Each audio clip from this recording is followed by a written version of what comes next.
आज हम बात करेंगे पैरालिसिस पेशेंट की केयर कैसे करनी है। तो पैरालिसिस का मतलब क्या होता है, सबसे पहले हम ये देखेंगे। पैरालिसिस का मतलब होता है जब पेशेंट के हाथ पैर काम करने बंद कर जाते हैं। वो किस वजह से करने बंद कर जाते हैं, जो हमारा जो ब्रेन होता है, हमारा जो दिमाग होता है, वो क्या होता है उसमें कि आपको ब्रेन जो है वो सिग्नल देता है हमारी बॉडी में जब सिग्नल जाने बंद हो जाते हैं तो उस वजह से क्या होता है, हमारे जो हाथ पैर हैं, जैसे नॉर्मल हम लोग हाथ पैर अपने मतलब अच्छे से मूव कर सकते हैं। तो जो पैरालिसिस वाले पेशेंट होते हैं वो मूव नहीं कर सकते हैं। तो अब हम देखेंगे कि पैरालिसिस पेशेंट के लिए आपको क्या क्या चीज़ों को ध्यान में रखना है और क्या क्या चीज़ें हैं जो आपको अवॉइड करनी है। तो सबसे पहला स्टेप है, आपको पेशेंट को कभी भी अकेला नहीं छोड़ना, पेशेंट के साथ रहना है हमेशा। अगर पेशेंट के आप कहीं जा रहे हैं, आप पेशेंट के रिलेटिव को या किसी को बोल के जाए कि हम यहाँ जा रहे हैं, जब तक हम आते हैं आप पेशेंट के साथ रहिए। दूसरा हमारा पॉइंट है कि हाइजीन, पेशेंट की हाइजीन प्रॉपरली मेंटेन रहनी चाहिए। आपको पेशेंट को बिल्कुल क्लीन रखना है, आपको पेशेंट के सराउंडिंग्स को क्लीन रखना है, पेशेंट को अच्छे से स्पंजिंग देनी है प्रॉपरली, पेशेंट को अच्छे कॉटन क्लॉथ से क्लीन करना है, और आपको पेशेंट का जो सराउंडिंग है उनको साफ़ सुथरा रखना है। तीसरा हमारा है पोजीशनिंग।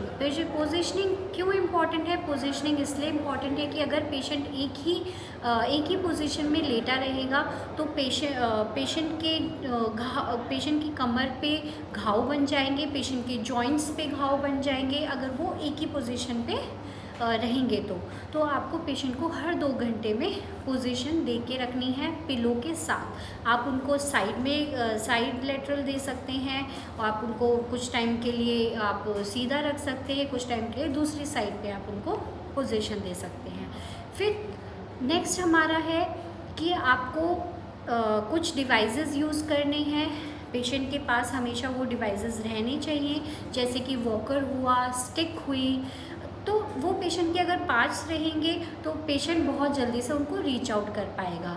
फिर उसके बाद नेक्स्ट हमारा है कि पेशेंट के रूम में लाइटनिंग होनी चाहिए, प्रॉपर लाइटनिंग होनी चाहिए, और डिम लाइट मतलब मोस्टली सोते वक्त पेशेंट को डिम लाइट में रखना चाहिए। उसके बाद हमारा नेक्स्ट है डाइट। डाइट में आपको देखना है, डाइट में पेशेंट को आपको प्रॉपर प्रोटीन डाइट देनी है, लाइट प्रोटीन डाइट देनी है, जिसमें कि आप दाल दे सकते हैं, आप ओट्स दे सकते हैं, आप पेशेंट को सूप दे सकते हैं, आप ग्रीन लीफी वेजिटेबल्स भी प्रोवाइड कर सकते हैं। आपकी डाइट में विटामिन्स भी होने चाहिए और मिनरल्स भी इंक्लूड होनी चाहिए कि पेशेंट की जो मांसपेशियां हैं वो सिकुड़े ना, वो उनको ग्रो करने में हेल्प करें। फिर आपको ध्यान रखना है, आपको पेशेंट को रीच आउट करना है। ऐसा नहीं है आपको पेशेंट को आपको अपने आप से थोड़ा सा दूर रखना है, आप पेशेंट्स के पास ना जाएं, आपको पेशेंट को रीच आउट करना है, आप पेशेंट से अच्छे से बात करनी है आपको, और आपको इन चीज़ों का प्रॉपरली ध्यान रखना है। सबसे मोस्ट इम्पॉर्टेंट चीज़ साइकोलॉजिकल सपोर्ट। ऐसे पेशेंट्स को सपोर्ट की बहुत ज़रूरत होती है। आप पेशेंट से बात करें, पेशेंट को कंफर्ट फील कराएं, पेशेंट को ऐसा लगना चाहिए कि उनको कोई प्रॉब्लम नहीं है। फिर आपको पेशेंट को वॉक करवानी है, पेशेंट को आप फ्रेश एयर में लेके जाएं। पेशेंट को फ्रेश एयर में लेके जाएंगे तो पेशेंट को बहुत अच्छा फील होगा।